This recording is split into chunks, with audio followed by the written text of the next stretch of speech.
in the just in the background, the level of sort of, I guess, like attention to detail, but like there's this comfort. It's like I can sense that you're in this really nice headspace when you're drawing these things. You're in the zone. You're just sort of like, your head is in a comfortable space where you can make these things. And as you're drawing these lines, it just feels like everything's right in the world for a minute.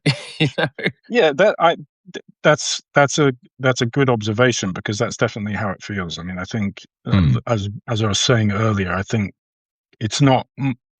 I'm sort of a relatively political person, but not not in public, and certainly if I can avoid it, I don't want to be. So No, sure. I think drawing is it's a place to go to be away from it for me. And I just love. I grew up. My dad had me watching reruns of Monty Python, and Love that. That's a good dad. I grew up with Fry and Laurie and French and Saunders. I don't know if that ever made it to the States, but sure. Well, it does now, but yeah, it didn't when it first came out. And they're just so.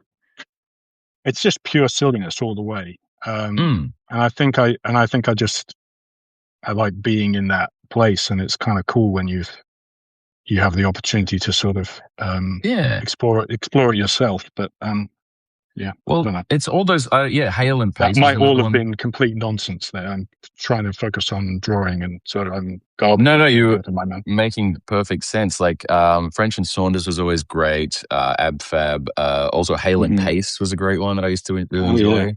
And there's just these little details in your work that have that same silliness. Like there's a drawing of a guy.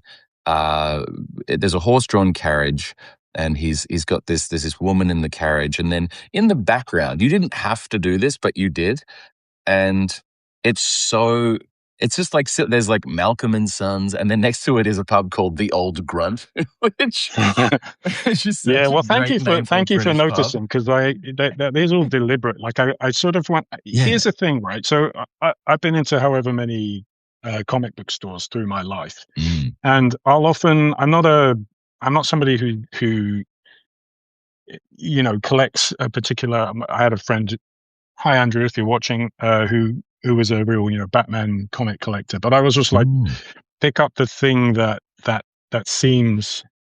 Oh, sorry, my light's just gone off. I'll see if I can move this one a bit closer.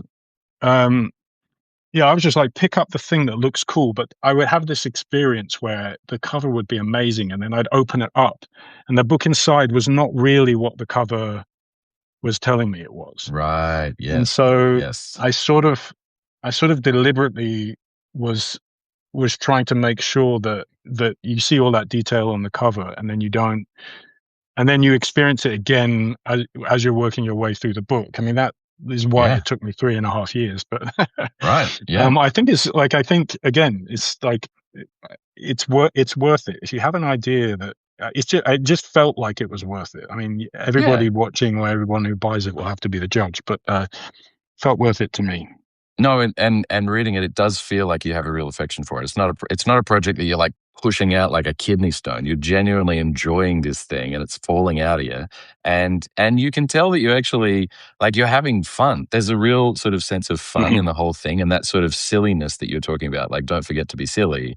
That's a big sort of cornerstone of like what you can see in your line and in your sort of in these I don't know if you want to talk a little bit about your kaboons, these sort of these primates, these sort of feline-looking primates.